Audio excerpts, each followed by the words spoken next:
জানি না ভিডিওটা কে কিভাবে নেবেন, তবে ভিডিওটা আসলে খুবই গুরুত্বপূর্ণ একটা শিক্ষণীয় বিষয় আছে। তো বিষয়টা হলো এই ছাগিটার যে অবস্থা সেটা হচ্ছে এটা সাইলেন্ট হিটে আসছে, এই যে বারবার লেজ নড়াচ্ছে এবং পিছনের অংশে যে ময়লা দেখতে পারলাম, এটা একটা খুব গুরুত্বপূর্ণ এবং প্রধান লক্ষণগুলোর মধ্যে একটা, যে জরায়ুতে ময়লা এবং লেজ নড়ানো।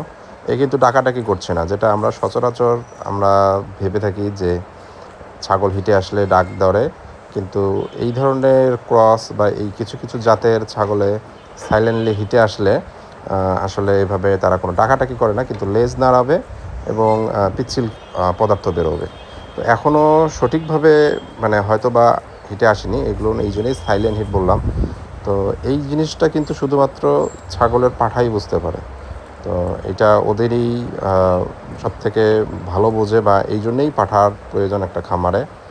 তো পাঠা আমাদের না থাকা বা পাঠা একটা স্বল্প পরিসরে যেহেতু আমাদের খামার, তো পাঠা মেনটেন করাটা একটু কষ্টকর বা এবং কস্টলি, যেহেতু 5টা আছে। তবে অবশ্যই যেহেতু আমাদের এটা পাইলট প্রজেক্ট, আমাদের অবশ্যই পাঠার ব্যবস্থা করতে হবে, বা আমি চেষ্টা করতেছি একটা ভালো মানের পাঠা নেয়ার। তো একটু সমস্যা হলো যে শহরের আমার যেহেতু বাসার পাশেই এটা, এবং আমার পাশের খামারের পাশেই আমার খালা থাকে, তো বিষয়টা হলো তাদের জন্য একটু কষ্ট হবে বা একটু গন্ধ হতে পারে।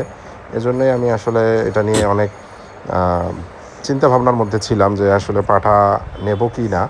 তবে যেহেতু খামার ভবিষ্যতে অন্য জায়গায় শিফট করব, বা আমাদের যে বড় জায়গাটা শিফট করব, তো সেক্ষেত্রে আমাকে এই পাইলট প্রজেক্টে সফলতার জন্য পাঠা মেনটেন করাটা একদম মানে জরুরি। তো সেজন্য হয়তো বা সাময়িকভাবে আমার খালাদের বা আশেপাশের কারো একটু সমস্যা হলেও আমাকে এই পাঠাটা নিতেই হবে। তো সকলে দোয়া করবেন যেন আমাদের খামারের জন্য একটা সুন্দর বিডার আমরা নিতে পারি, এবং অবশ্যই নতুন একটা আমরা ছাগি কিনেছি, চলে আসবে খুব দ্রুত ইনশাল্লাহ। সেটার ভিডিও আপনাদের দেব এবং অবশ্যই দেখা হবে। তো সবাই দোয়া করবেন আমাদের খামারের জন্য। আসসালামু আলাইকুম।